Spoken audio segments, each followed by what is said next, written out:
Assalamualaikum warahmatullahi wabarakatuh. Alhamdulillahi rabbil alamin wa bihi nasta'in. Wassalatu wassalamu ala nabiyyina Muhammadin wa ala alihi wa ashabihi ajma'in. Amma ba'du.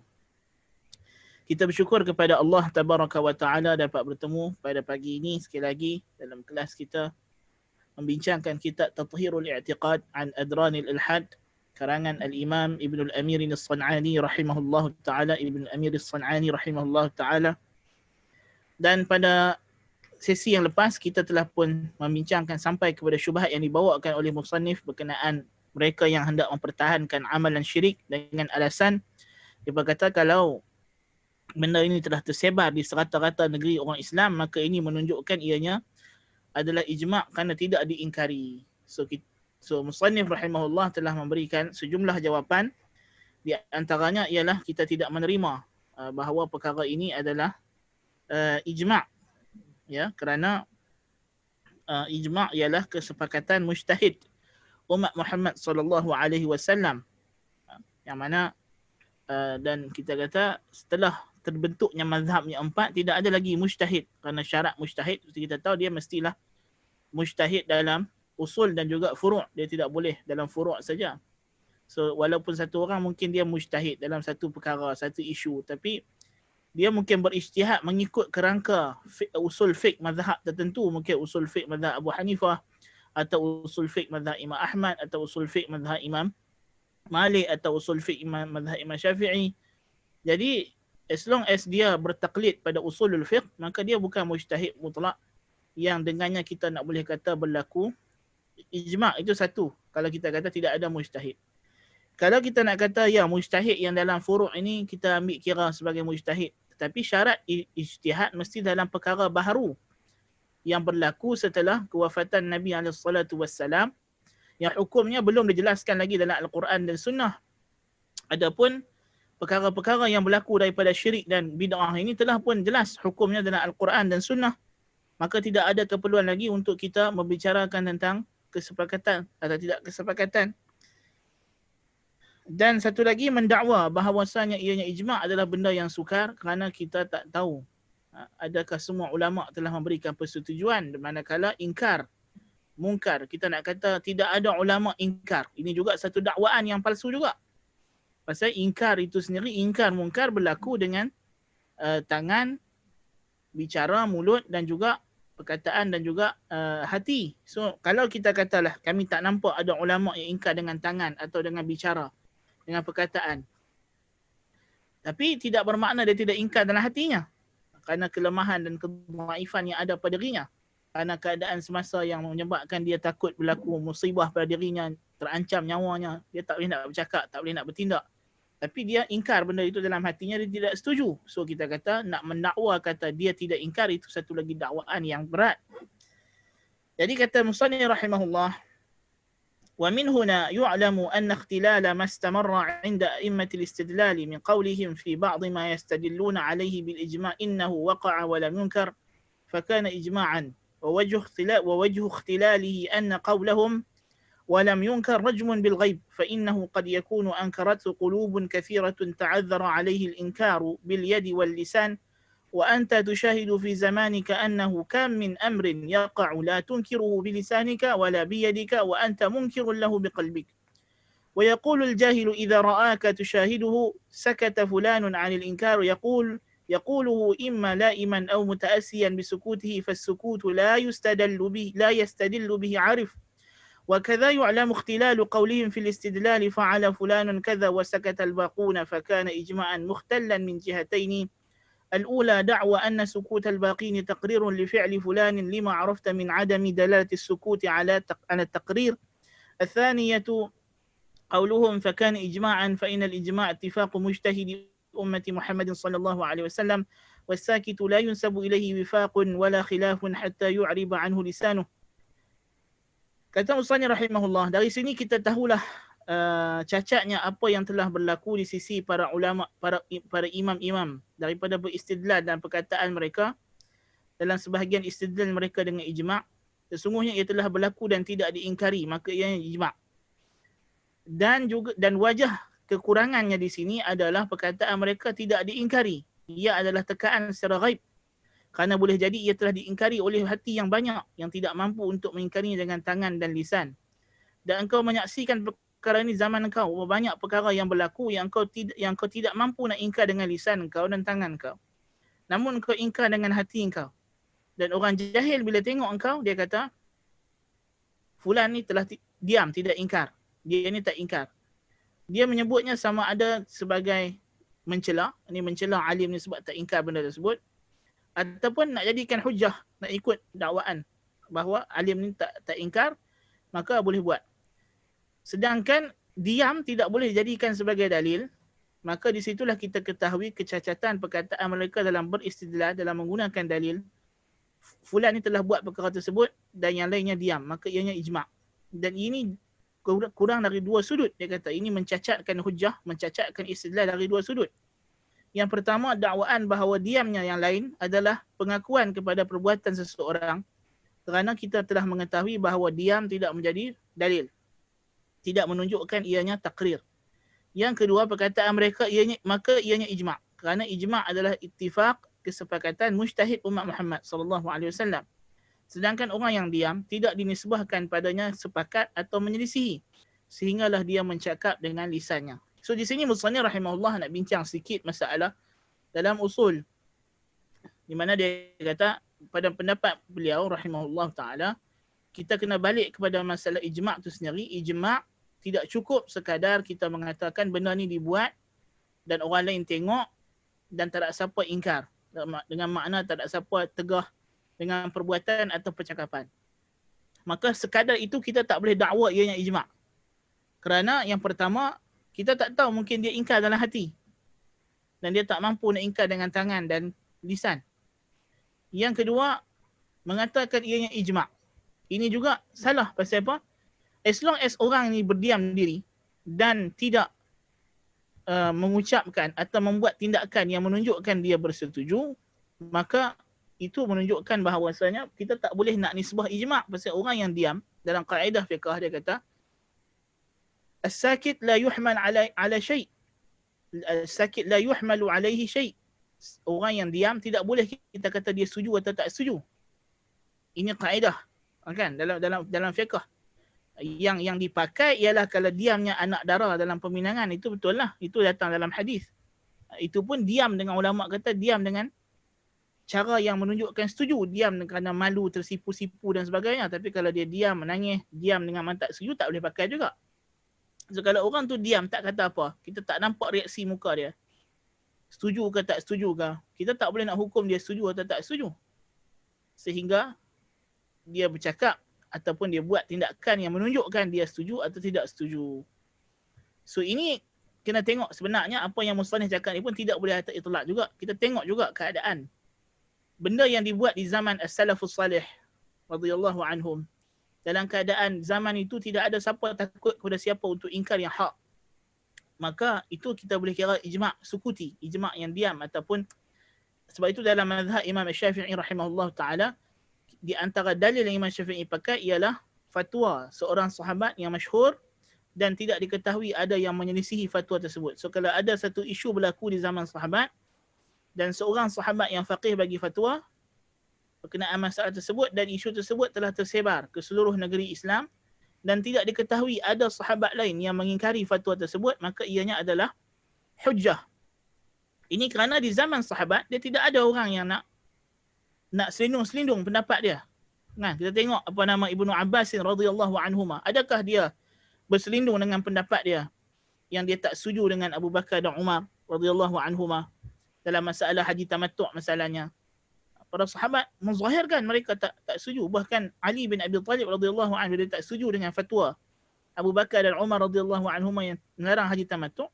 Ali pergi haji, Ali buat haji tamattu' terang-terangan. Okay. Jadi maknanya di zaman itu tidak ada isu. Tetapi zaman belakangan, kaedah ini tidak dapat kita terapkan lagi. Di zaman selepas pada zaman salaf, zaman di mana kekuasaan berada di tangan ahli bid'ah, so kita tak boleh kata ulama yang tidak ingkar akidah Mu'tazilah di zaman Al-Ma'mun sebagai bersetuju dengan akidah Mu'tazilah, kerana kita dah kata boleh jadi dia ingkar dengan hati. dia tak boleh nak ingkar dengan lisan dan juga tangan. Bukan semua orang mampu jadi macam Imam Ahmad. Betul kata Yahya bin Ma'in. Orang nak kami jadi macam Ahmad. Tapi siapa yang boleh jadi macam Ahmad? Maksudnya kami bukan semua orang mampu jadi macam Imam Ahmad berhadapan dengan siksaan, hukuman masa itu. Tidak mampu. So ada uzur bagi mereka. Bahkan ulama ahli sunnah wal jamaah yang mengaku secara lisan, taqiyah, mengaku Al-Quran makhluk zaman itu pun kita tak boleh anggap benda itu berlaku ijma' kerana mereka menyebutnya kerana terpaksa. Kerana taqiyah. Kan diancam nyawa. Memang khalifah nak bunuh mereka. Kan? Jadi kalau mereka ambil rukhsah tersebut, kita tak boleh nak kata ulama dah setuju akidah Mu'tazilah. Tak boleh. Kan? Tak boleh begitu. Zaman pemerintahan Syiah Bani Ubaid dan sebagainya, adakah kita nak kata zaman ini bila tidak ada ulama ingkar kepada pemerintahan Syiah tersebut maka ulama itulah Syiah? Tentulah tidak. Tapi masa itu tidak ada ulama yang mampu, ada ulama yang tak mampu. So sama juga yang berlaku di zaman kemudian bila tersebarnya syirik dan sebagainya. Kita tak boleh kata tapi semua ulama okey aja, tak kata siapa kata apa pun. Muhammad bin Abdul Wahab yang pandai-pandai amai cakap benda ni salah dan sebagainya. Kita kata tak boleh, itu bukan hujah. Kerana kamu tahukah ada ulama yang tak bercakap? Kamu dah pergi tanya seorang-seorang, kata mereka semua setuju benda ni. Boleh jadi dia tak bercakap tapi dalam hati dia ingkar. Dia ada keazaman untuk ingkar. Kan? Dan boleh jadi ada tulisan-tulisan mereka yang mencela benda perbuatan tersebut tidak sampai kepada kita dan kita tak tahu. Dan bagaimana pula telah terbukti pada kita bahawa ada sahaja ulama sebelum Syekh Muhammad Abdul Wahab lagi telah mengingkari perbuatan tersebut. Ada kitab-kitab mereka sampai kepada kita mencela perbuatan tersebut. Jadi tentulah hujah yang begini tidak terpakai sama sekali. قال بعض الملوك وقد أثنى الحاضرون على شخص من عماله وفيهم رجل ساكت ما لك لا تقول كما يقولون فقال إن تكلمت خالفتهم فما كل سكوت رضا فإن هذه منكرات أسسها من بيده السيف والسنان ودماء العباد وأموالهم تحت لسانه وقلمه وأعراضهم تحت قوله وكلمه فكيف يقوى فرد من الأفراد على دفعه عما أراد. Jadi Syekh kata, diceritakan ada satu orang duduk dalam majlis satu raja. Semua orang berkat puji satu menteri ataupun petugas raja tersebut, kecuali seorang. Jadi raja tu kata, awak hang duduk diam saja. Dia kata, kalau aku bercakap, aku tak sependapat dengan orang lain. Dia takut hang tak suka pula. So maknanya bukan semua orang yang diam setuju. Kan?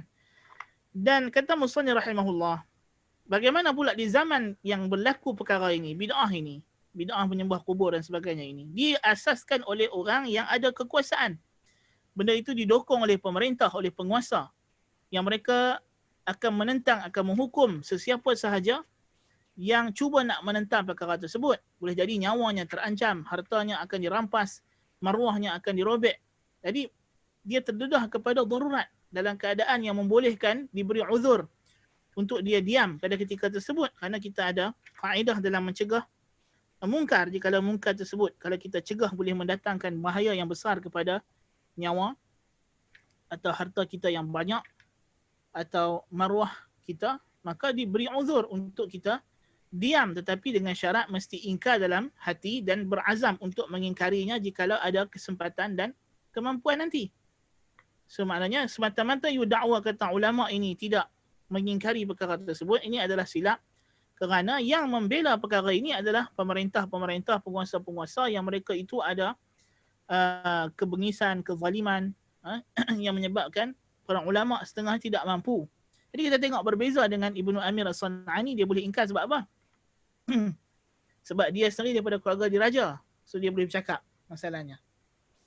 Dan Syekh Muhammad Abdul Wahab sendiri sebut benda ini.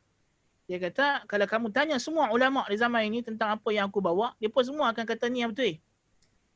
Tapi tempat kami tak boleh nak zahirkan sebab sultan tak bagi, pemerintah tak bagi. Adapun Muhammad bin Abdul Wahab, pemerintahnya menyokongnya. Itu Syekh Muhammad Abdul Wahab saya beritahu. Bukan ulama tidak setuju, bahkan ulama setuju dengan apa yang dia cakap. Cuma tak ada kemampuan nak buat macam yang dia buat. فإن هذه القباب والمشاهد التي صارت أعظم ذريعة إلى الشرك والإلحاد وأكبر وسيلة إلى هدم الإسلام وخراب بنيانه غالب غالب بل كل من يعمرها هم الملوك والسلاطين والرؤساء والولاة إما على قريب لهم أو على من يحسنون الظن فيهم من فاضل أو عالم أو صوفي أو فقير أو شيخ أو كبير، ويزوره الناس الذين يعرفونه زيارة الأموات من دون توسل به ولا هتف باسمه، بل يدعون له ويستغفرون حتى ينقرض من يعرفه أو أكثرهم، فيأتي من بعدهم فيجد قبرا قد شيد عليه البناء وسرجت عليه الشموع وفرش بالفراش الفاخر وأرخيت عليه الستور وألقيت عليه الأوراد والزهور، فيعتقد أن ذلك لنفع أو لدفع ضر، ويأتيه السدنة يكذبون على الميت بأنه فعل وفعل وأنزل بفلان الضرر وبفلان النفع حتى يغرسوا في جبلته كل باطل. ولهذا الأمر ثبت في الأحاديث النبوية اللعن على من أسرج على القبور وكتب عليها وبنى عليها، وأحاديث ذلك واسعة معروفة، فإن ذلك في نفسه منهي عنه ثم هو ذريعة إلى مفسدة عظيمة. Kata Musannif rahimahullah, kubah-kubah dan binaan-binaan di atas kubur ini telah menjadi jalan tercela yang paling besar membawa kepada syirik dan ilhad dan penyelewengan, dan sebesar-besar wasilah untuk meruntuhkan Islam dan merosakkan binaannya. Kebanyakannya, bahkan semua yang mengimarahkan, yang membina bangunan-bangunan ini adalah raja-raja dan sultan-sultan dan penguasa-penguasa dan gubernur-gubernur, pemerintah-pemerintah. Sama ada dibina untuk saudara mara mereka yang telah wafat ataupun untuk orang yang mereka sangka baik daripada orang yang fadil, orang yang ada kedudukan atau alim atau sufi atau faqir atau syekh atau orang yang besar dalam masyarakat. Lalu manusia menziarahinya. Jadi mereka menziarahi kubur ini pada zaman awalnya ketika ia mula dibina, mereka menziarahi kubur ini seperti biasa. Seperti menziarahi kuburan orang mati yang biasa. Tanpa ada tawassul, tanpa memanggil-manggil namanya. Bahkan mereka mendoakan untuk orang mati beristighfar. Sehinggalah berlalunya kurun ataupun generasi tersebut, atau kebanyakan mereka, datang generasi yang seterusnya, mereka melihat kuburan ini telah dibina dan telah diberikan kepadanya segala, dipasangkan lampu-lampu cahaya-cahaya, dipasang hamparan-hamparan yang indah, diletakkan tirai-tirai, diletakkan bunga-bunga. Maka orang pun, generasi yang kemudian beriktikad bahawa ini tentulah sebab kubur ini boleh memberi manfaat atau mengelak mudarat. Lalu datanglah tukang-tukang penjaga kubur berdusta pula, kata, siapa yang main kubur ni akan dapat manfaat sekian. Siapa yang tak ikut cakap yang apa disebut di kubur ni akan dapat mudarat sekian. Sehingga mereka menanamkan dalam diri golongan generasi yang bawahan segala kebatilan. Oleh sebab itulah telah sabit dalam hadis-hadis Nabi SAW melaknat orang yang memasang lampu-lampu di kuburan, membuat tulisan-tulisan dan membuat binaan di atasnya. Dan hadis-hadis tentang perkara tersebut adalah sangat banyak diketahui. Dan ia pada dirinya, perbuatan tersebut sendiri adalah dilarang. Dan lebih daripada itu lagi, ia menjadi wasilah membawa kepada mafsadah, kerosakan yang lebih besar lagi. Kan? Jadi memang betul apa yang Musannif rahimahullah ta'ala sebut ini adalah benar. Kerana kita tengok asal pembinaan kubur dalam kalangan umat Islam ini bermula daripada apa yang dibuat oleh golongan Syiah Fatimiyah di Mesir. Mereka lah generasi yang pertama yang buat binaan kubah. Mereka mendakwa ini adalah kubur tempat kepala Hussein dan sebagainya, dibuatlah masjid, dibina. Kemudian apabila Fatimiyah telah berlalu, diruntuhkan oleh kerajaan Ayyubiyah, tradisi membuat binaan itu diteruskan di atas kubur. Diteruskan. Walaupun bukan lagi dengan i'tiqad yang sama pada zaman Syiah. Orang Syiah bina memang mereka nak pergi tabarruk apa semua. Tapi kemudian bila kerajaan Syiah dah jatuh, naik kerajaan Asy'ariyah, raja-raja Asy'ariyah ini dia buat juga binaan atas kubur. Tapi tentulah pada mulanya mereka buat ini hanyalah untuk suka-suka keduniaan, untuk bermewah-mewah, untuk bermegah-megah, sebab dah terikut dengan adat-adat yang rosak, ya. Tapi kemudiannya akhirnya i'tiqad Syiah itu yang telah sedia ada disusupkan balik melalui akidah golongan tasawuf, golongan sufi, maka dihidupkan semula dan diimarahkan balik kubur-kubur ini di Mesir, di Syam, di Yaman, di Hijaz, diimarahkan. Walaupun pada asalnya tentulah tujuan mereka membina kubur itu adalah keduniaan untuk bermegah-megah ni, kerabat diraja, kubur diraja, makam diraja dan sebagainya. Tapi lama kelamaan datanglah i'tiqad-i'tiqad batil tersebut, dan adalah orang-orang yang akan ambil kesempatan, orang-orang sufi yang taqiyah yang asalnya dia adalah Syiah ataupun sebagainya, mereka ni menyusup ke dalam Islam dan menyebarkan balik akidah-akidah batil tentang kubur tersebut. Dan ini memang terbukti dalam sejarah. Kita dapat saksikan, kita dapat baca dan lihat dalam catatan-catatan sejarah. Sebab itulah Nabi SAW, kata Musannif rahimahullah ta'ala, melarang perbuatan tersebut. Mana perbuatan membuat binaan di atas kubur. Naha Rasulullah SAW an yujassasal qabr wa an yubna alaih. Nabi SAW melarang untuk diberikan binaan di atas kubur, diletakkan semen, dibuat binaan atas kubur. Nabi larang. Nabi Ali bin Abi Talib radhiyallahu anhu berkata kepada Abil Hiyaj Al-Asadi, "Ala ab'athuka ala ma ba'athani Rasulullah sallallahu alaihi wasallam, alla tad'a wathanan illa tamastah wala qabran musyrifan illa sawaitah." Aku nak utus engkau wahai Abil Hiyaj Al-Asadi dengan satu perintah yang Nabi SAW pernah arahkan aku untuk buat benda ini. Apa dia? Janganlah engkau jumpa satu pun sembahan berhala selain Allah yang dibina, melainkan engkau pecahkan, engkau padamkan. Tidak engkau jumpa gambar, melainkan engkau padamkan. Dan tidaklah engkau jumpa kuburan yang ditinggikan, melainkan engkau ratakan. Jadi, memang ada larangan. Dan hadis mutawatir dan telah berlaku ijma' di kalangan ulama' mazhab arba'ah bahawa tidak boleh membuat binaan di atas kubur. Tidak boleh membuat tulisan-tulisan di atas kubur. Tulis inilah kubur fulan-fulan, dia ni sekian-sekian, cerita punya panjang. So kita kata, ini dilarang. Nasallallahu al-afiyah. Membuat tulisan-tulisan di atas kubur. Meletakkan lampu. Kan? La'ana Rasulullah SAW zairatil qubur wal muttakhidina 'alaiha as-suruj. Dalam sebagai riwayat hadis menyebutkan Nabi melaknat wanita-wanita yang menziarahi kubur dan yang meletakkan lampu-lampu, cahaya-cahaya di kuburan. Kan? Sebab itu akan menyebabkan kuburan itu diagungkan. Lama kelamaan dia akan membawa kepada pemujaan dan penyembahan. Nasallallahu al-afiyah. Jadi benda tersebut sebenarnya dilarang.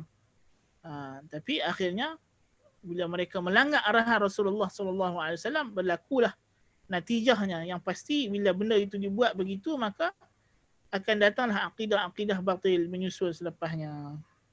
Nah, baik.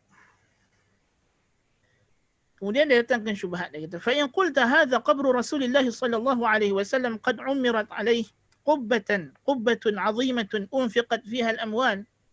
Syubhat. Tayyib. Kalau kau kata begitu, yang buat kubur-kubur ni Nabi larang dan sebagainya, binaan ni. Ni kubur Nabi sendiri ada kubur. Macam mana? Kan? Ni syubhat dia tak? Syubhat orang awam, jahil. Qultu hadha jahlun bihaqiqatil hal. Aku jawab ini adalah kejahilan tentang keadaan sebenar. Memanglah. Siapa yang bawa ini sebagai hujah, nampaklah kejahilan dia. Kejahilan dia pada cerita sebenar di sebalik pembinaan kubur ini. فإن هذه القبة ليس بناؤها منه ولا من أصحابه ولا من تابعيهم ولا تابع التابعين ولا من علماء أمته وإمة ملته، بل هذه القبة المعمولة على قبره من أبنية بعض ملوك مصر المتأخرين، وهو قلاوون الصالحي المعروف بالملك المنصور في سنة 78 و600. ذكره في تحقيق النصر بتلخيص معالم دار الهجرة. فهذه أمور دولية لا دليلية يتبع فيها الآخر الأول. Dia kata, ini adalah jahil tentang hakikat sebenarnya. Kerana kubah ini yang dibina di atas kubur Nabi SAW ini, binaannya bukanlah daripada Nabi SAW, bukan Nabi yang pesan suruh buat. Bukan sahabat-sahabat buat. Bukan tabi'in, bukan tabi'in, bukan ulama-ulama umat dan imam-imam agama Islam ini. Bahkan ia adalah kubah yang dibina oleh sebahagian raja-raja Mesir yang terkemudian, iaitulah Qalawun As-Salihi Al-Malik Al-Mansur, yang dibina pada tahun 678 Hijrah. Bahkan kalau kita pergi rapat sikit dekat pagar tu, memang dia tulis pun. Syekh sebut di sini, perkara ini disebutkan dalam kitab Tahqiq An-Nasr bi Talkhisi Ma'alimi Dar Hijrah. Dan banyaklah kitab-kitab sejarah sebut benda ni. Kitab Samhudi masalahnya. Kan? Wafa'ul Wafa bi akhbari Daril Mustafa, misalnya disebut benda ni. Bahkan memang ditulis pun di pagar itu ada nama dia dan tahun dia bina kubah tersebut, kan? Maka kata beliau, ini adalah urusan yang dibuat oleh kerajaan, pemerintah, bukan dalil syar'i, bukan dalil agama. Yang mana pemerintah ini dia buat ikut adat nenek moyang dia. Memang kerajaan Mamluk mewarisi apa yang dibuat oleh kerajaan Ayyubiyah, membuat binaan di kubur, yang Ayyubiyah pula mewarisinya daripada kerajaan Syiah Fatimiyah yang memulakan tradisi tersebut. So bila mereka dah bina kubur-kubur raja dan sebagainya, mereka kata takkanlah kubur Nabi kita tak buat binaan. Itu datang cerita dia. Dan ulama-ulama yang ada zaman tersebut sama ada tak mampu nak ingkar ataupun yang menyetujui perkara tersebut ialah daripada kalangan golongan sufi yang telah menyimpang atau menyeleweng. Kan? So dia bukanlah hujah. Dia bukanlah hujah. Kan? Itu kita kena faham. Dan di antara syubhat yang sering orang bincang ialah kubur Nabi dalam masjid. Sama juga jawapan kita kata kubur Nabi bukan dalam masjid. Nabi wafat, Nabi tak ditanam dalam masjid, ditanam dalam rumah Aisyah radhiyallahu anha. Cumanya bila pembesaran Masjid Nabawi dilakukan di zaman Al-Walid ibn Abdul Malik, maka dimasukkan semua rumah-rumah isteri Nabi, diruntuhkan, dirobohkan untuk dibesarkan Masjid Nabawi. Cuma isunya adalah bila rumah Aisyah juga ada di situ, yang dalamnya ada kubur Nabi dan kubur Abu Bakar dan juga kubur Umar radhiyallahu anhum. Jadi macam mana nak buat? Umar bin Abdul Aziz rahimahullah ta'ala yang satu gubernur Madinah, dia telah mengambil inisiatif dengan rumah Aisyah tidak diruntuhkan. Ini fakta kita kena tahu. Rumah Aisyah radhiyallahu anha tidak diruntuhkan, maka kekallah kubur Nabi SAW dalam rumah Aisyah radhiyallahu anha. Kemudian Umar bin Abdul Aziz buat pula tembok di keliling rumah Aisyah, tembok 5 segi. Kenapa 5 segi? Pasal di arah arah utara itu dibuat tembok yang macam orang kata apa, dia bentuk 3 segi macam itu, supaya bila orang solat tidak menghadap ke kuburan dan tidak mau dia buat jadi macam bentuk Kaabah supaya tak ada orang tidak datang tawaf dan sebagainya. So dia buat bentuk begitu. Kan itu di zaman Umar bin Abdul Aziz macam itu keadaan dia. Dia buat tembok mengelilingi rumah Aisyah yang menandakan bahawa kawasan itu bukan kawasan masjid. So dia terpisah. Kemudian bila datang zaman Qalawun As-Salihi ni, Al-Malik Mansur Qalawun ni, dia nak buat pada tahun 600, apa tadi 78 tadi dia sebut kan, 678 tadi. Bila dia nak bina kubah yang di atas itu, dia buat pagar pula. Kan? Jadi di situ tengok Allah Ta'ala jaga.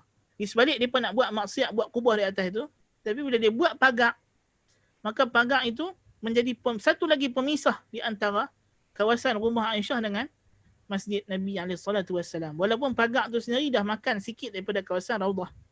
Dan pagar tu sendiri dia dah makan sikit daripada kawasan Raudah. Kan? Tapi poin dia kita nak bagi tahu kubur Nabi SAW tidak masuk dalam kawasan rumah Aisyah, dalam kawasan masjid. Kubur Nabi dalam rumah Aisyah radhiyallahu anha dan masih kekal begitu sampailah ke hari ini dan sampai bila-bila insya-Allah taala. So dia telah dilindungi telah dipisahkan antara tembok rumah Aisyah itu sendiri telah ditutup, disil semuanya, tidak ada lagi tingkap dan pintu.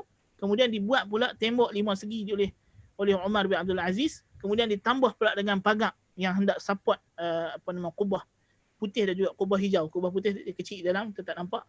Kubah hijau di luar yang di atas. Kan? Baik, soalan. Kenapa kerajaan Saudi tak mau buang kubah hijau ni? Kalau dah kata kubah tak boleh buat atas kubah dan sebagainya, so kita kata memanglah itu yang hukum asalnya macam itu. Tak boleh ada kubah di atas kubah. Bukan kita kata Nabi yang kata, arahan Nabi SAW, tapi benda tu jadi fitnah yang lebih besar. Kalau dibuang nanti umat Islam akan tuduh macam-macam. Bahkan masa Saudi nak buat pembesaran Masjid Nabawi itu pun dah berita-berita Syiah sebarkan kononnya Saudi nak korek kubur Nabi keluar daripada masjid. Padahal orang nak buat pembesaran Masjid Nabawi. Tak kacau pun kawasan kubur Nabi itu. Kan? Dikeluarlah berita kononnya nak korek kubur. Lepas tu Metro pun ambil berita Syiah tersebut. Jadi, ialah cerita tu contoh zaman kita sekarang. Kalau nak buang kubur tu sendiri, lagilah macam-macam cerita yang akan berlaku. Nas'alullah al-afiyah. Tapi Alhamdulillah, bila pemerintahan Saudi, tidak ada lagi amalan-amalan khurafat yang dibuat di situ. Kalau kita tengok sepanjang sejarah, sejak kubur itu dibina, daripada asal dia warna putih, lepas tu dicat warna biru, kemudian jadi warna hijau. Sepanjang zaman Mamluk, zaman Uthmaniyah, beberapa kali Kubah itu telah dipanah petir dan dah runtuh. Mereka bina balik, bina. Tapi sejak Saudi memerintah, tidak ada benda khurafat dibuat. Alhamdulillahirrabbilalamin, tidak ada musibah yang kena pada Kubah tersebut. Tapi yalah, kita kata benda tu antara berita-berita palsu. Kononnya di atas Kubah tersebut ada orang mati. Lepas tu mayat dia tak boleh buat turun. Pasal dia pun tengok di atas Kubah tu ada tingkap. Tingkap tu macam bentuk keranda. Pasal apa? Tingkap tu dibuat oleh kerajaan Mamluk atau kerajaan Uthmaniyah untuk masuk ke dalam kawasan kubur. Kubur ni dia dah tutup. Pintu semua tak ada. Satu-satu jalan masuk ialah kita kena panjat ke atas bumbung hijau itu dan buka. Yang orang duk kata dia ada mayat lah apa ada tu, itu adalah pintu dia. Dan boleh kena turun pakai tali masuk ke dalam. Tapi tidak ada siapa lagi yang pernah masuk kecuali pada abad ke 7 Hijrah dan abad ke-8 Hijrah tu last ada orang masuk sebab ada burung mati. Dia turun untuk untuk buang bangkai burung itu. Lepas tu ditutup tingkat-tingkat kecil di keliling kubah hijau itu, ditutup, di seal supaya tak ada lagi burung. So tidak ada siapa yang pernah masuk tengok, kan?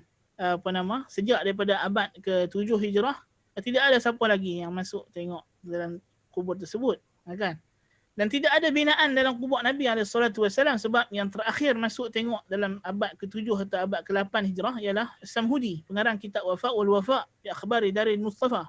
Dia yang terakhir. Masa zaman dia itu tembok rumah Aisyah radhiyallahu anha dalam tu reban. So depa terpaksa buka balik tembok. Depa runtuhkan balik semua tembok rumah Aisyah, tembok tembok yang dibina oleh Umar bin Abdul Aziz untuk depa buat binaan tembok yang baru. So dalam kitab Al-Wafa Al-Samhudi kata benda terakhir yang mereka buat suruh depa seal balik tembok tu semua ialah depa hanya letakkan batu-batu kerikil di atas kawasan yang dianggap itu adalah kubur Nabi, Abu Bakar dan Umar radhiyallahu anhum. Itu saja. Tidak ada dibuat binaan, tidak ada. Itu bohong, palsu yang kononnya gambar-gambar, kononnya ini kubur Nabi itu ada setengah gambar tu gambar kubur Ibnu Arabi. Ada setengah gambar yang didakwa kubur Nabi itu gambar kubur Jalaluddin Ar-Rumi, nasallallahu al-afiyah. Maka itu pembohongan yang nyata. Okay. Kemudian depa buat balik binaan sama macam binaan di zaman Umar bin Abdul Aziz. Depa buat balik tembok rumah Aisyah 4 segi, lepas tu dikelilingi tembok 4 segi itu tembok 5 segi yang dibuat oleh Umar bin Abdul Aziz. Tidak ada perubahan. Dibuat balik sama. Kemudian depa buat pagar tersebut. Jadi tidak ada syubhat mengatakan bahawa syubhat yang mengatakan kubur Nabi dalam masjid adalah syubhat yang terlalu remeh dan tidak berpijak atas fakta ilmiah dan fakta sejarah dan realiti. Ini kita kena faham. Dan dia bukan hujah syar'i. Larangan membuat kuburan di kawasan masjid atau membuat masjid di kawasan kuburan ini datang daripada Nabi SAW sendiri. Jadi bukanlah ada pun tindakan orang yang lepas-lepas itu bukanlah hujah yang muktabar yang kita boleh pakai. Jadi ini adalah syubhat berkenaan dengan Qubbah dan juga kubur Nabi SAW. وهذا آخر ما أردناه مما أردناه لما عمت البلوى واتبعت الأهواء وأعرض العلماء عن النكير الذي يجب عليهم ومالوا إلى ما مالت العامة جد من الأعيان ناهيا عن ذلك ولا زاجرا. Dan inilah akhir apa yang kami hendak bawa di sini daripada apa yang telah berlaku segala macam bala, yang maksudnya musibah bala di sini adalah perbuatan syirik inilah yang telah diikutilah segala hawa nafsu, dan para ulama telah berpaling daripada mengingkari perkara ini yang wajib ke atas mereka kerana mereka juga mengikut apa yang diikuti oleh orang awam. Ini tidak nafi juga ada sebagian ulama yang memang telah jadi ulama su, yang mereka pula menyokong apa saja yang orang awam buat dalam rangka untuk mendapat sokongan orang awam. Sebab itu kata Ibnu Utsaimin rahimahullahu taala, ulama ada 3 jenis. Ulamaul millah wa ulama'ud da'wah wa ulama'ud daulah wa ulama'ul ummah. Ulama ni Ibn Utsaimin kata ada 3. Pertama dia kata ulama'ud daulah. Kita sebut nama daulah dulu. Ulama' daulah, ulama' kerajaan. Cara dia adalah dia cari fatwa yang nak membenarkan apa saja tindakan yang dibuat oleh kerajaan. Ini makruf dan masyhur. Ramai orang biasanya kalau dia kata ulama' su, dia rujuk ulama jenis ni, ulama ad-daulah.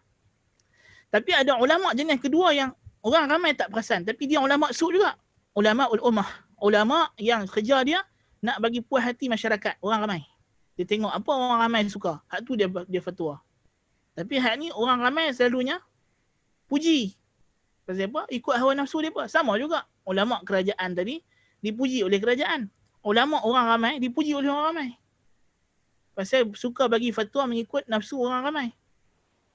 Yang hak ialah ulama ul-millah, ulama agama. Yang dia ni kerja dia nak mengikut hukum agama. Sama ada hukum itu memenuhi kehendak kerajaan atau tidak, memenuhi kehendak orang ramai atau tidak. Yang penting apa dalil kata, itulah fatwa dia. So ini yang kita nak cari, ulama yang macam ini. So memang tidak nafikan ada ulama yang walaupun zahirnya ulama tapi tidak bersikap, tidak berperangai seperti ulama. Seperti ulama-ulama Yahudi, ulama Bani Israel. Na'udzubillah min zalik. Yang mereka ini telah memesongkan agama Allah Subhanahu wa taala. Kita hidup zaman sekarang ni, zaman kita ni zaman kita panggil the tyranny of majority. Kalau kita belajar teori demokrasi ataupun ideologi demokrasi, di antara isu yang dibangkitkan kesan negatif demokrasi ialah mewujudkan apa yang kita sebut sebagai the tyranny of majority. Jadi hakikatnya dalam demokrasi, sistem demokrasi, dia pun nak lari, orang barat buat sistem demokrasi sebab dia pun nak lari daripada kediktatoran dan kezaliman pemerintah, tetapi akhirnya mereka terjebak ke dalam kezaliman rakyat, kezaliman orang ramai. Nasallallahu al-afiyah. Jadi orang ramai suka buat pandangan. Kita tengoklah macam sekarang kan, warga netizen cakap ikut suka. Tak kira hukum Tuhan, semua langgar habis. Dia cakap ikut rasa dia aja. Dia mengaji tak mau, apa tak mau, duduk depan tu kerja nak komen saja apa benda. Na'udzubillah min zalik. Dan kata beliau, dan jadilah zaman ini yang mungkar itu ma'ruf dan yang ma'ruf itu mungkar, dan kami tidak dapati adanya tokoh-tokoh yang menegah daripada perkara ini. So maknanya Musanya kata, aku nampak menjadi kewajipan pada aku lah, sebab ulama yang duk ada sama ada tak mampu, sebab mereka berhadapan dengan tekanan dan sebagainya, atau memang yang duk ada tu ulama su. Jadi dia yang nampak ada kemampuan, maka dia cegah dan dia bersuara. Fa in qulta قد يتفق للأحياء أو للأموات اتصال جماعة بهم يفعلون خوارق من الأفعال يتسمون بالمجاذيب فما حكم ما يأتون به من تلك الأمور فإنها مما جبلت القلوب إلى الاعتقاد بها. Jikalau engkau bagi pula satu syubhat lagi, dia kata, telah berlaku kadang-kadang berlaku kepada orang yang hidup ataupun yang mati itu perhubungan dengan sebahagian kumpulan daripada mereka. Dia buat perkara-perkara yang di luar daripada adat. Yang mereka namakan orang itu sebagai majazib ataupun majzub. Orang yang telah ditarik akalnya oleh Allah ataupun dia adalah wali yang ada super power. Maka apakah hukum orang yang melakukan perkara-perkara tersebut? Kerana ini di antara perkara yang menyebabkan hati orang untuk beriktikad pada orang yang macam ini. قلت أما المتسمون بالمجاذيب الذين يلوكون لفظ الجلالة بأفواههم ويقولونها بألسنتهم ويخرجونها عن لفظها العربي فهم من أجناد إبليس اللعين ومن أعظم حمر الكون الذين ألبستهم الشياطين حلل التلبيس والتزيين فإن إطلاق لفظ الجلالة منفردا عن إخبار عنها بقولهم الله الله ليس بكلام ولا توحيد وإنما هو تلاعب بهذا اللفظ الشريف بإخراجه عن لفظه العربي ثم إخلاؤه عن معنى من المعاني ولو أن رجلا عظيما صالحا يسمى بزيد وصار جماعة يقولون زيد زيد لعد ذلك استهزاء وإهانة وسخرية ولا سيما إذا زادوا إلى ذلك تحريف اللفظ. ثم انظر هل أتى في لفظة من الكتاب والسنة ذكر الجلالة بانفرادها وتكريرها أو الذي في الكتاب والسنة هو طلب الذكر والتوحيد والتسبيح والتهليل وهذه أذكار رسول الله صلى الله عليه وسلم وأدعيته وأدعية آله وأصحابه خالية عن هذا الشهيق والنهيق والنعيق الذي اعتاده من هو عن الله وعن هدي رسول الله صلى الله عليه وسلم وسمته ودله في مكان سحيق ثم قد يضيفون إلى الجلالة الشريفة أسماء جماعة من الموتى مثل ابن علوان وأحمد بن الحسين وعبد القادر والعدروس، بل قد انتهى الحال إلى أنهم يفرون إلى أهل القبور من الظلم والجور كعلي رمان وعلي الأحمر وأشباههما. وقد صان الله سبحانه وتعالى رسوله وأهل الكساء وأعيان الصحابة عن إدخالهم في أفواه هؤلاء الضلال، فيجمعون أنواعا من الجهل والشرك والكفر. نسأل الله العافية. Kemudian Musannif rahimahullah ta'ala datangkan satu lagi syubhat pula, dia berkata kenaan dengan majazib ni tadi. Orang yang kononnya ada wali dan mereka ni boleh buat karamat, benda-benda yang pelik-pelik. Beliau rahimahullah, adapun mereka yang dinamakan ataupun menamakan diri mereka dengan majazub ini, yang lidah mereka duk berpusing-pusing menyebut lafaz jalalah Allah, Allah, Allah dan mengeluarkan dia daripada lafaznya yang Arab. Mereka ini termasuk daripada tentera-tentera iblis yang dilaknat.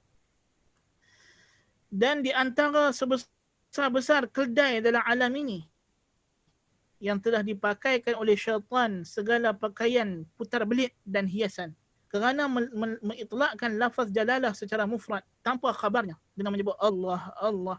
Bukanlah kalam dan bukan tauhid, tetapi ianya adalah bermain-main menghina perkataan yang mulia ini dengan mengeluarkannya daripada lafaznya yang Arab, kemudian menghilangkannya daripada makna-maknanya.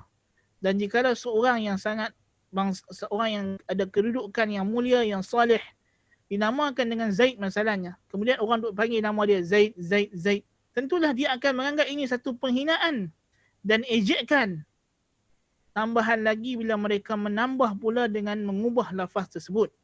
Kemudian tengoklah kamu, adakah lafaz seperti ini datang dalam Quran dan Sunnah, berzikir dengan cara Allah, Allah ini sahaja? Atau dalam Al-Quran dan Sunnah yang datang ialah menuntut kita berzikir dan mentauhidkan Allah, bertasbih, bertahlil. Ini dia zikir-zikir Rasulullah SAW dan doa-doa baginda, doa para sahabat. Tidak ada jeritan, bukitkan, lolongan seperti ini yang telah menjadi kebiasaan orang yang jauh daripada Allah dan jauh daripada petunjuk Rasulnya SAW. Kemudian mereka menambah kepada lafaz jalalah ini, lafaz Allah ini, nama-nama orang yang telah mati seperti Ibn Alwan, Ahmad Ibn Al-Husain, Abdul Qadir, Al-Idrus, dan sebahagian mereka sampai ke tahap lari minta lindung kepada ahli kubur yang zalim. Dan maksudnya orang tu di masa hidup dia adalah orang yang dikenali zalim, bukan orang yang baik pun, tapi dia still pergi tabaruk dengan kubur dia, macam Ali Ruman dan Ali Al-Ahmar dan seumpama keduanya. Dan Allah Subhanahu wa ta'ala telah melindungi Rasulnya dan ahli kisah. Ahli kisah ialah ahli bait, itulah Ali bin Abi Talib, Fatimah dan Al-Hasan dan Al-Husain yang Nabi masukkan dalam kain masa Nabi turun ayat mubahalah, antara surah Nabi mubahalah dengan Nasrani Najran.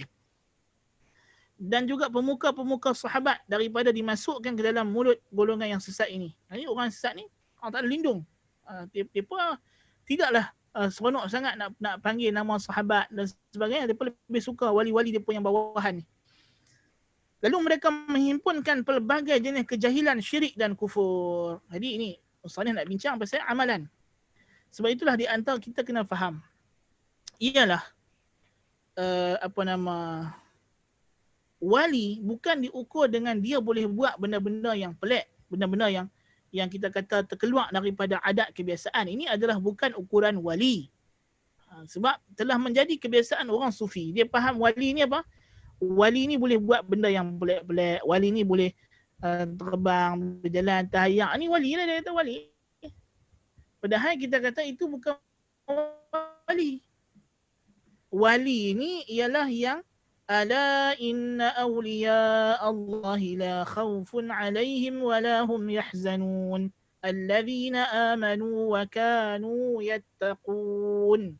Sesungguhnya wali-wali Allah, kekasih-kekasih Allah, orang yang dekat dengan Allah itu tidaklah akan merasa takut dan sedih pada hari akhirat nanti. Mereka itulah yang beriman dan bertakwa. Beriman dan takwa ini ukuran wali. Sama ada lepas tu wali tu ada karamat yang zahir ataupun tidak ada karamat yang zahir, itu bukan isunya. Kan yang penting wali itu ialah orang yang takwa kepada Allah Taala, itulah wali. Yang melaksanakan kefarduan, yang mendekatkan diri kepada Allah dengan perkara-perkara sunat, meninggalkan segala larangan yang haram, berusaha menjauhi segala yang makruh, berpada-pada dengan segala yang harus. Inilah wali. Kan? Adapun wali dia buat amalan-amalan yang berlawanan dengan sunnah Nabi SAW, berzikir dengan Allah, Allah, hu. Ini bukan ukuran wali. Walaupun dia buat amalan-amalan yang pelik-pelik itu, hakikatnya itu adalah daripada makhariqus syaitan. Dia adalah daripada amalan-amalan ganjil yang dibawa oleh syaitan. Kerana syaitan juga ada wali.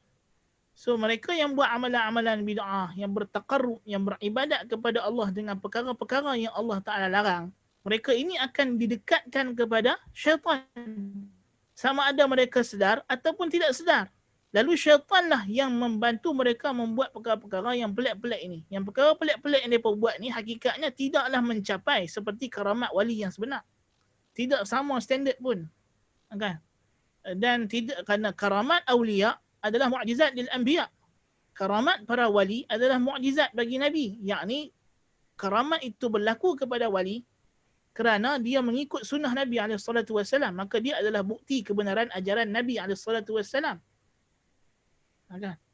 So itu betul, karamat memang ada. Kita di antara prinsip akidah ahli sunnah wal jamaah adalah beriman dengan karamat al-awliya. Beriman dengan karamat al-awliya, beriman dengan karamat wali. Ini adalah di antara prinsip akidah ahli sunnah wal jamaah yang penting. Tapi kita beriman dengan karamat wali yang sahih. Dan wali ukurannya adalah dia bertakwa dan beriman, mengikut sunnah Nabi SAW. Adapun wali itu dia buat amalan yang di luar daripada dalil, konon-kononnya amalan dia dengan rasa dia, dengan ilham, dengan mimpi. Ini bukan sumber yang sahih untuk meletakkan satu syariat. Maka dia bukan wali. Kalaupun berlaku padanya amalan-amalan yang pelik-pelik atau keganjilan-keganjilan, itu boleh berlaku dengan dekatnya syaitan kepada dia dan syaitan yang membantu dia buat perkara-perkara tersebut. Okay. Dan zikir dengan lafaz Allah, Allah ni tidak ada datang dalam mana-mana dalil. Dan orang sufi sendiri mengakui benda ini. Atau yang nak kata, buang masa kalau kita pergi berdebat dengan orang sufi berkenaan dalil zikir Allah, Allah. Kerana kita pertama sekali kita kena faham. Tanya kepada dia, hakikatnya sebenar-benarnya bila kamu buat zikir Allah, Allah, hu, ini, adakah kamu berpijak pada dalil ataupun tidak? Jawapannya tidak. Kerana dalam kitab-kitab tasawuf, kitab-kitab sufi, ulama-ulama sufi yang besar-besar sebut, zikir Allah, Allah memang tidak ada dalil dalam Quran dan Sunnah. Dia pun tak pernah mendakwa pun kata dia ada dalil daripada Quran dan Sunnah. Ana lu masa satu pensyarah kami tu dia sufi. Dia beritahu, dia kata zikir ni tidak ada dalil. Tapi kalau kamu ikut tarikat kami, masuk tarikat kami, kan? Bila kamu sampai maqam, kamu akan dapat benda ni. Diilhamkan, dimimpikan, dizaukkan. Maksudnya begitulah. So itu prinsip asas, itu usul mereka. Bila mereka membuat zikir-zikir yang palsu ini, itu teras mereka. Bukannya Quran dan Sunnah. Quran dan Sunnah ni kemudian. Sebab itu bila mereka cari dalil Quran dan Sunnah, mereka datang ke ayat yang pelik-pelik yang tidak ada kaitan langsung. Tak kena dengan istidlal dari segi nahwu, dari segi tafsir. Memang tak ada. Kenapa? Kerana hakikatnya mereka dah buat dulu baru cari dalil Quran dan Sunnah. Dan dalil Quran dan Sunnah tidak ada nilai pada mereka. Kerana yang penting dalam tasawuf ialah rasa, zauq, kasyaf, ilham. Yang boleh jadi benda tu datang daripada syaitan. Mimpi daripada syaitan. Kerana mimpi daripada Allah, daripada malaikat tidak akan datang dalam bentuk yang berlawanan dengan syarak. Kan? Adapun yang lawan dengan syarak ini bukan daripada Allah. Ini daripada syaitan. Syaitan yang ilhamkan kepada mereka, yang wahyukan kepada mereka amalan-amalan bid'ah ini. So dia bukan isunya. Buang masa kita pergi berdebat dengan mereka pasal isu dalil Al-Quran. Betul kita nak kena munaqasyah dengan mereka ayat ni, tafsirannya begini. Hakikatnya mereka bukan faham pun ilmu tafsir. Mereka bukan faham pun nahwu. Mereka tak faham bahasa Arab. Buat apa? Useless, wasting our time. Dia cakap dengan mereka benda ni. Hakikatnya mereka dah miring, dah terpesong daripada landasan yang asal usul. So kalau kita nak debat dengan dia, debat daripada usul tu, akar dia tu. Apa pijakan kamu, masdar kamu dalam beragama? Selagi dia pegangan dia dalam pegangan beragama dia, sumber dia adalah mimpi tok syekh dia, ilham tok wali dia, bagi pilah ayat kot mana pun, pusing pilah kot mana pun, katalah ulama salah macam mana pun, dia still macam itu juga. Takkan habis, takkan sudah. Kan? Ini di antara perkara yang kita kena tanbih. فإن قلت إنه قد يتفق من هؤلاء الذين يلوكون لفظ الجلالة ويضيفون إليها عمل أهل الخلاعة والبطالة خوارق عادات وأمور تظن كرامات كطعن أنفسهم بالآلات الحادة وحملهم لمثل الحنش والحية والأقرب وأكلهم النار ومسهم إياها بالأيدي وتقلبهم فيها بالأجسام. قلت هذه أحوال شيطانية وإنك لملبس عليك أن ظننتها كرامات للأموات أو حسنات للأحياء. لما هتف هذا الضال بأسمائهم وجعلهم أندادا وشركاء لله تعالى في الخلق والأمر فهؤلاء الموتى أنت تفرض أنهم أولياء الله تعالى، فهل يرضى ولي الله أن يجعله المجذوب أو السالك شريكا له تعالى وندا؟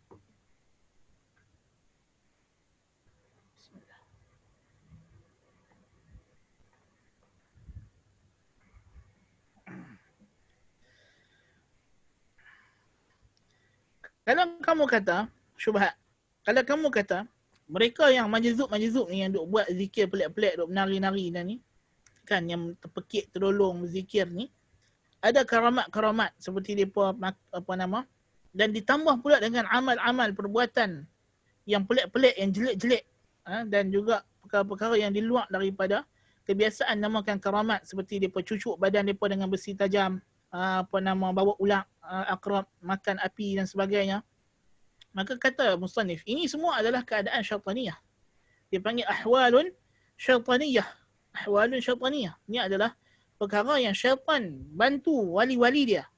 Seperti mana wali-wali Allah Ta'ala, Allah bantu dengan perkara-perkara yang di luar daripada adat kebiasaan untuk menguatkan iman mereka atau memudahkan kehidupan seharian mereka atau membantu mereka dalam keadaan kesempitan. Demikian juga syaitan akan buat benda yang pelik-pelik kepada wali-walinya untuk menambahkan kesesatan walinya tersebut dan juga orang lain. Sesungguhnya engkau telah dikelirukan. Engkau menyangka ianya karamat bagi orang yang mati atau kebaikan bagi orang yang hidup. Apabila si orang sesat ini, maksudnya majzub ini, menyeru nama-nama mereka dan menjadikan mereka sebagai sekutu bagi Allah Ta'ala dalam penciptaan. Apakah orang yang mati yang engkau anggap mereka ini adalah wali Allah? Adakah wali Allah akan redha dengan perbuatan syirik? Maknanya, kalau engkau kata, mereka yang dapat karamat setelah mereka panggil nama Abdul Qadir Jalani, mereka bertawassul dengan nama sekian, dan benda ni syirik. Adakah karamat daripada Allah Ta'ala diberi kepada orang musyrik? Tentulah tidak. Nama pun karamah. Karamah makna kemuliaan daripada Allah Ta'ala. Allah tak memuliakan orang musyrik. Kan? Dan boleh jadikah wali redha dengan benda ini? Kalau orang tu betul waliullah, adakah waliullah akan redha dengan benda syirik? Tak mungkin. Kan? إن زعمت ذلك فقد جئت شيئا إدا وصيرت هؤلاء الأموات مشركين وأخرجتهم وحاشهم عن ذلك عن دائرة الإسلام والدين حيث جعلتهم أندادا لله راضين فرحين وزعمت أن هذه كرامات لهؤلاء المجاذيب الضلال المشركين التابعين لكل باطل المنغمسين في بحار الرذائل الذين لا يسجدون لله سجدة ولا يذكرون الله وحده. فإن زعمت هذا فقد أثبتت الكرامات للمشركين الكافرين وللمجانين وهدمت بذلك ضوابط الإسلام وقواعد الدين المبين والشرع المتين. Kalau engkau percaya bahawa wali-wali ni redha untuk mereka disekutukan dengan Allah, hakikatnya mereka bukan wali Allah, mereka telah kafir. Dan orang kafir tidak berlaku bagi mereka karamat. Dan kalau engkau berkeras nak kata dia karamat, engkau telah buat satu dakwaan yang besar. Engkau mendakwa Allah Ta'ala bagi karamat kepada orang kafir dan orang gila. Tak mungkin. Orang gila tak jadi wali. Sebab dia bukan mukallaf. Syarat wali mesti mukallaf. Orang gila semayang dia tak sah, puasa dia tak sah, wuduk dia tak sah. Nak ibadat kat mana? Mana ada pahala untuk dia? Orang gila dia tak mukallaf. Tak mukallaf maknanya dia tidak ada dosa dan tidak ada pahala. Kan? Orang kita dia terbalik. Dia tengok orang gila dia kata, baguslah dia tak ada dosa. Lepas tu dia wali. Dah dosa tak ada, macam mana boleh ada pahala? Kalau dosa tak ada, pahala pun tak ada. Kan? Dia tidak mukallaf, tidak dibebankan dengan apa-apa. Kan? Jadi orang gila tak jadi wali. Kan? Budak kecil yang belum balik tak boleh jadi wali. Kan? Dia bukan wali pasal dia bukan mukallaf. Kan? Ini di antara syarat wali yang asasi. Mestilah dia ahli ibadat yang sah, ibadat yang Tuhan terima. Kan? Orang gila kalau kita suruh dia semayang, kalau dia semayang 5 waktu sehari semalam, tahajud sampai 100 rakaat pun, bukan sah semayang dia gila. Kecuali lah kalau masa dia semayang tu dia tak gila, macam ada orang gila sekejap sedap sekejap kan. Itu cerita lain lah. Tapi orang gila dia takkan jadi wali ketika dia dalam keadaan gila tersebut. Kan? Nasallallahu al-afiyah. Dengan itu kalau engkau i'tiqad benda ini, kata Syekh, engkau telah musnahkan dawabit Islam dan kaedah agama Islam dan syarak yang mulia ini, yang jelas, yang kukuh. وإذا عرفت بطلان هذين الأمرين علمت أن هذه أحوال شيطانية وأفعال طاغوتية وأعمال إبليسية يفعلها الشياطين لإخوانهم من هؤلاء الضالين معاونة من الفريقين على إغواء العباد. Jadi kalau dah jelas begitu, jelaslah bagi engkau bahawa segala benda yang pelik-pelik dibuat ini adalah benda yang datang daripada syaitan. Syaitan yang bantu mereka, terbangkan mereka di udara, jalankan mereka di atas hayat. Dalilnya benda dari syaitan pasal dia buat benda yang berlawanan dengan syarak. Dia i'tiqad akidah yang kufur. Ini di antara perkara penting. Kesesatan yang paling jelas pada golongan sufi mutafalsifah, alif sufi falsafah, ialah akidah mereka yang batil. Sama ada akidah tu syirik atau akidah kufur wahdatul wujud masalahnya. Ini yang menyebabkan syaitan membantu mereka. Ini yang menyebabkan syaitan membantu mereka. Boleh jadi di kalangan golongan yang berakidah wahdatul wujud, berakidah yang pelik-pelik, kuburi, penyembah kubur ini, pada zahir mereka orang yang melazimi hukum hakam syarak yang lain. Mereka salat 5 waktu, mereka puasa bulan Ramadan, mereka baca Al-Quran, baca hadis Nabi. Boleh. Bukan syarat juga kalau kita kata dia ni penganut ajaran wahdatul wujud, maka dia akan tinggal syariat. Bukan. Isu dia nak tinggal syariat atau tidak satu hal. Isunya adalah dia beriktikad. Dia beriktikad kalau dia sampai satu maqam dia boleh tinggal syariat. Tapi bukan dia wajib tinggal syariat. Dia kata dia boleh tinggal, tapi dia, kalau dia tak mau tinggal, boleh juga dia boleh beramal. Satu di antara muskilah bila orang yang mengkaji tokoh-tokoh wahdatul wujud. Dia kata, tapi tengok Ibn Arabi ni. Dia suruh kita semayang, dia suruh kita puasa. Takkan dia wahdatul wujud? Ya, dia wahdatul wujud. Sekat dia suruh hang semayang, suruh hang puasa, itu tak menafikan dia wahdatul wujud. Kan? Sebab masalah pemikiran satu hal, masalah praktikal satu hal. Kalau kita tengok contoh macam dalam ajaran Hindu, orang yang praktis yoga sampai ke maqam dia dah fana lebur dalam Brahman, dia dipanggil yogi. Yogi ni makna sufi lah. Maksudnya dia dah lebur, dia dah fana, dia dah bersatu dengan Tuhan. Bagi dia benda semua sama. Tapi kata ulama-ulama Hindu, orang yang yogi ini, walaupun pada pandangan batin dia, bagi dia adalah Tuhan, semua benda Tuhan. Tapi tak bermakna dia akan berinteraksi dengan semua benda sebagai Tuhan. Tak. Dia tetap akan menghormati peraturan agama dari segi undang-undang kasta. Walaupun pada pandangan dalaman dia tidak ada beza lagi di antara kasta-kasta yang 4 ni. Semua Tuhan belaka. Tapi dalam masa yang sama, dia still akan respect pada zahirnya hukum yang berlaku dalam syariat Hindu. Na'udzubillah min zalik. Nampak tak? So, sama juga kalau kita tengok contoh macam Descartes. Descartes bila dia pahaman dia adalah dia syakul manhaji.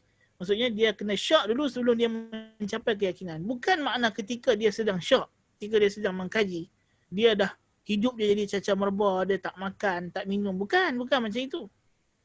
Sebab dia still respect apa yang ada. Tapi dia mengkaji. Dalam keadaan dalaman dia syak. Tapi luaran dia kita tak nampak dia syak. Dia still datang gereja macam biasa. Dia still buat amal baik macam biasa. Kan? Nasallallahu alaihi. Tapi itu kita kena faham. Bukan makna bila dia menganut fahaman yang ganjil pelik ni mesti akan nampak pada dia. Memang kita akan nampak lambat laun dia akan ketara lah. Ada benda-benda dia buat yang kita boleh nampak. Tapi bukan makna dia akan meninggalkan syariat jadi macam orang fasik bergelumah dengan maksiat. Tak mestinya begitu. Sebab dia boleh jadi berpura-pura munafik. Macam orang munafik zaman Nabi lah. Abdullah bin Ubay bin Salul datang semayang macam biasa, puasa macam biasa, dia tak buat syirik. Tapi dia munafik. Mereka ni awliya syaitan. Kan? Kalau kita tengok Abdullah bin Ubay bin waran dia, mungkin kita kata dia wali Allah. Kan? Pada segi dia dengan Nabi, papat, datang semayang berjemaah dengan Nabi, hidup dengan Nabi. Tapi dalam akidah dia, dalam dia bukan kekufuran dalam hati dia, sehingga Allah namakan dia sebagai munafik dan dimasukkan ke dalam neraka bersama dengan orang kafir. Na'udzubillah min zalik. So itu kita kena faham, kan? Bukan syarat depa ni yang sesat ni dia mesti tinggal agama, tinggal syariat. Baik. وقد ثبت في الأحاديث أن الشياطين والجان يتشكلون بأشكال الحية والثعبان وهذا أمر مقطوع بوقوعه فهم الثعابين التي يشاهدها الإنسان في أيدي المجاذيب وقد يكون ذلك من باب السحر وهو أنواع وتعلمه ليس بالعسير بل بابه الأعظم هو الكفر بالله وإهانة ما عظمه الله من جعل مصحف في كنيف ونحوه. Dan telah sabit dalam hadis-hadis bahawa syaitan dan jin boleh menyerupai dengan bentuk ular dan sebagainya. Dan ini perkara yang pasti berlaku. Maka itulah dia ular-ular yang kita nampak mereka ni duk main, duk pegang dan sebagainya. Jin. Dan boleh jadi ia jadi masuk dalam bab sihir. Dan nak belajar sihir bukanlah susah, dia kata. Paling penting buat kufur dengan Allah Ta'ala, setan mai. Kalau kita buat kufur kepada Allah Ta'ala, jadilah segala sihir itu. Seperti dengan dia mencela, menghina Allah Ta'ala atau meletakkan musah di tandas dan sebagainya. فَلَا يَغْتَرَّنَّ مَنْ يُشَاهِدُ مَا يَعْظُمُ فِي عَيْنَيْهِ مِنْ أَحْوَالِ الْمَجَاذِيبِ مِنَ الْأُمُورِ الَّتِي يَرَاهَا خَوَارِقَ فَإِنَّ لِلسِّحْرِ تَأْثِيرًا عَظِيمًا فِي الْأَفْعَالِ وَهَكَذَا الَّذِينَ يُقْلِبُونَ الْأَعْيَانَ بِالْأَسْحَارِ وَغَيْرَهَا.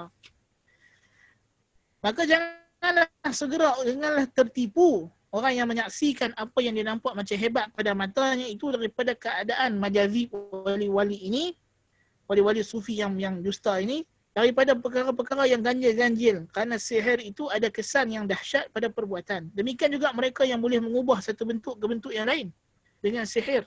Hakikatnya tak ubah pun macam tukang sihir Firaun. Tukang sihir Firaun. Hakikatnya adakah tongkat mereka bertukar jadi ular? Tidak. Tapi saharu a'yunan nas. Mereka sihir mata manusia. Mata kita nampak tongkat tu rupa ular. Tapi ahli sihir tu sendiri dia nampak tongkat dia tongkat. Beza dengan tongkat Nabi Musa AS yang memang tukar jadi ular betul. Okay. Memang tukar jadi ular betul. وقد ملأ سحرة فرعون الوادي بالثعابين والحيات حتى أوجس في نفسه خيفة موسى عليه السلام وقد وصفه الله بأنه سحر عظيم والسحر يفعل أعظم من هذا فإنه قد ذكر ابن بطوطة وغيره أنه شاهد في بلاد الهند قوما توقد لهم النار العظيمة فيلبسون الثياب الرقيقة ويخوضون في تلك النار ويخرجون وثيابهم كأنها لم تمسها شيء بل ذكر أنه رأى إنسانا عند بعض ملوك الهند أتى بولدين معه ثم قطعهما عضوا ثم رمى بكل عضو إلى جهة فرقا حتى لم يرى أحد شيئا من تلك الأعضاء ثم صاح وبكى فلم يشعر الحاضرون إلا وقد نزل كل عضو على انفراده وانضم إلى الآخر حتى قام كل واحد منهما على عادته حيا سويا ذكر هذا في رحلته وهي رحلة بسيطة وقد اختصرت وطالعتها بمكة عام 36 و100 وألف وأملاها علينا العلامة مفتي الحنفية في المدينة السيد محمد بن أسعد رحمه الله تعالى. Dan dia kata tukang sihir Firaun telah memenuhkan wadi dengan ulat-ulat dan sebagainya, sehingga menyebabkan Musa sendiri rasa takut dalam hati dia. Dan Allah telah menyifatkan sihir itu sebagai azim. Waja'u bisihrin azim. Tuhan sebut tukang sihir Firaun telah buat satu sihir yang agung, yang besar, yang dahsyat. Dan sihir boleh buat lebih dahsyat daripada ini. Ya betul. Sihir boleh buat lebih dahsyat daripada ini. Dari segi kesan sihir, macam mana manusia boleh buat macam-macam. Sebab jin, kesan dia, kemampuan jin dengan manusia lebih kurang, tapi dia dah lebih sikit. Sebab dia boleh buat benda yang kita tak nampak dengan mata kita. Tapi kemampuan dia dengan kemampuan kita sejenis. Tidak ada beza. Tapi sebab kita tak nampak benda tu, kita akan jadi macam takjub dan hairan. Ibnu Battuah menyebutkan bahawa dia menyaksikan di negeri India orang yang telah dinyalakan bagi mereka api yang dahsyat. Dia berpakai baju yang nipis-nipis. Dia randu api keluar tak ada apa. Betul? Kan kita semua ada tengok di sini. Randu api. Kan? Dia sebut dekat dalam kitab Ibnu Battuah ni. Satu apa nama? Sebahagian raja-raja di India dibawa 2 orang budak. Lepas tu dia potong. Dia kerat-kerat badan budak tu. Dia lempak apa semua. Lepas tu dia panggil balik hidup. Mai berkumpul balik jasad dia. Benda tu boleh dibuat. Tapi dia bukan hakikat. Tapi syaitan nampakkan kepada kita macam itu. Ataupun macam orang buat silap mata. Dia masuk dalam kotak, dia potong, dia belah badan 2, gantung balik. Padahal ada trik dia. Macam tu juga syaitan boleh trik kita. Kan? Yang buat silap mata, pakai kotak. Kita nampaklah kotak tu dan sebagainya. So the same cases applied tu pada sihir yang syaitan buat. So syaitan mungkin nampakkan kepada kita macam badan dia pecah, terpisah. Kan? Mungkin ada kotak invisible yang dia pakai ataupun macam mana kita tak tahu lah. So itu cara dia. Bukan betul-betul benda tu badan dia dipotong. Kan? Ataupun yang budak itu, yang dipotong badan itu adalah syaitan yang menjelma masalahnya. Jin yang menjelma. Jadi budak. Lepas tu dia boleh buat benda tersebut. Jadi itu berlaku. Kan? Yang kata musannif dia baca benda ini dalam kitab Rihlah Ibnu Battuah pada tahun 1136 di Madinah, diimla'kan oleh Mufti Hanafiyah di Madinah As-Sayyid Muhammad ibn As'ad rahimahullah ta'ala. وفي الأغاني لأبي الفرج الأصبحاني بسنده أن ساحرا كان عند الوليد بن عقبة فجعل يدخل في جوف بقرة ويخرج فرآه جندب رضي الله عنه فذهب إلى بيته فاشتمل على سيفه فلما دخل الساحر في البقرة قال جندب أتأتون السحر وأنتم تبصرون ثم ضرب وسط البقرة فقطعها وقطع الساحر معها فانذعر الناس فحبسه الوليد وكتب بذلك إلى عثمان وكان على السجن رجل نصراني فلما رأى جندبا يقوم الليل ويصبح صائما قال نصراني والله إن قوما هذا شرهم لقوم صدق فوكل بسجن رجلا ودخل الكوفة فسأل عن أفضل أهلها فقالوا الأشعث بن قيس فاستضافه فرأى أبا محمد يعني الأشعث ينام الليل ويصبح فيدعو بغدائه فخرج من عني وسأل أي أهل الكوفة أفضل فقالوا جرير بن عبد الله فوجدوا ينام ثم يصبح فيدعو بغدائه فاستقبل القبلة فقال ربي رب جندب وديني دين جندب وأسلم. وأخرج البيهقي بسنن الكبرى بمغايرة في قصة وذكر بسند أبي الأسود أن الوليد عقبة كان في العراق يلعب بين ساحر فكان يضرب رأس الرجل ثم يصيح به فيقوم صارخا فيرد إليه رأسه فقال الناس سبحان الله يحيي الموتى. ورآه رجل من صالح المهاجرين فلما كان من الغد اشتمل على سيفه فذهب يلعب لعبه ذلك فاخترط الرجل سيفه فضرب عنقه وقال إن كان صادقا فليحيي نفسه فأمر به الوليد نيرا صاحب السن فسجنه.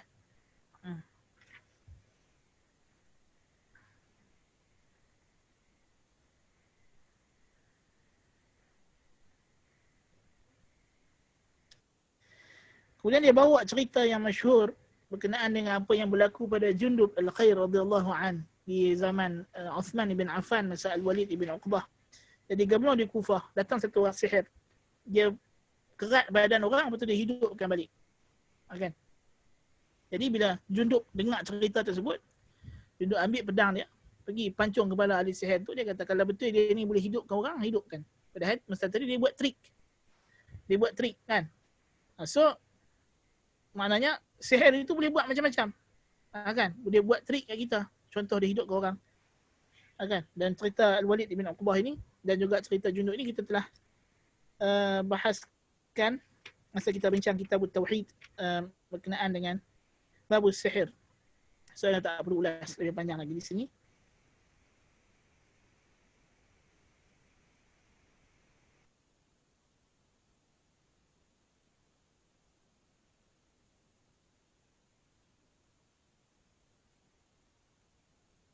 قال ثم تركته ثم قالت بس فيبس ثم قالت له اطحن فأطحن ثم قالت له اختبز فاختبز فكانت لا تريد شيء لكان والأحوال الشيطانية لا تنحصر وكفى بما يأتي من الدجال والمعيار اتباع الكتاب والسنة ومخالفتهما انتهى ما أردنا ولله الحمد أولا وآخرا وظاهرا وباطنا وصلى الله على نبينا سيدنا محمد وعلى آله وصحبه وسلم تسليما كثيرا كلما ذكره الذاكرون وغفل عن ذكره الغافلون.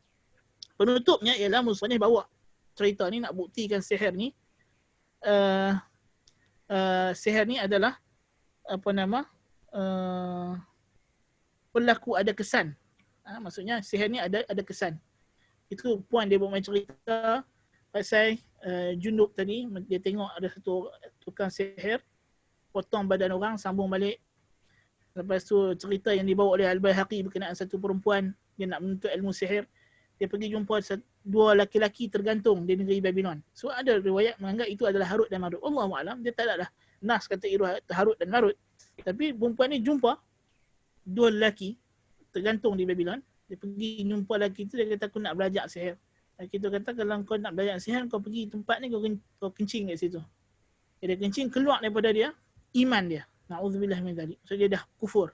So dia kufur, apa benda dia nak jadi? Apa yang dia kata? Kalau dia kata dekat biji benih tu tumbuh. Kan? Dan sebagainya. So walaupun hakikatnya memanglah biji benih tak tumbuh. Tetapi syaitan bagi nampak ataupun syaitan buat main pokok lain tumbuh. Kan? Tak nampak macam benda tu tumbuh. Kan? So benda tu boleh dibuat. Kan? Macam-macam lah kita kata kesan sihir ni berlaku. Dan musannif kata cukuplah Dajjal nanti dia akan buat macam-macam. Allah Ta'ala izinkan. Dan itu bukan dalil. Poin dia bukan dalil bila dia boleh buat benda-benda yang berbentuk ganjil ini. Itu bukan dalil dia wali. Yang kita kena tengok adalah ittiba' kitab was sunnah. Sebab Dajjal boleh buat lebih dahsyat lagi. Dari segi dia boleh turun hujan turun. Kan? Jadi dia belah orang, lepas tu dia tangkuk balik hidup. Kan?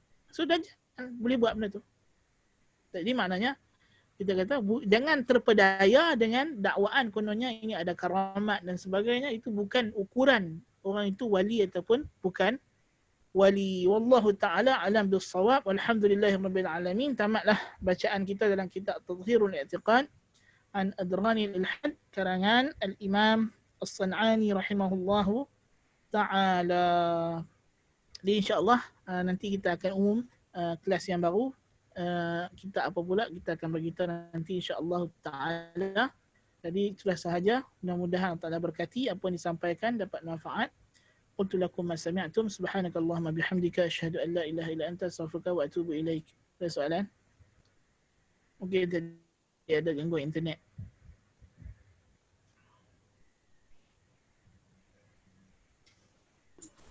Di YouTube tak ada Ustaz. Okey. Assalamualaikum warahmatullahi wabarakatuh.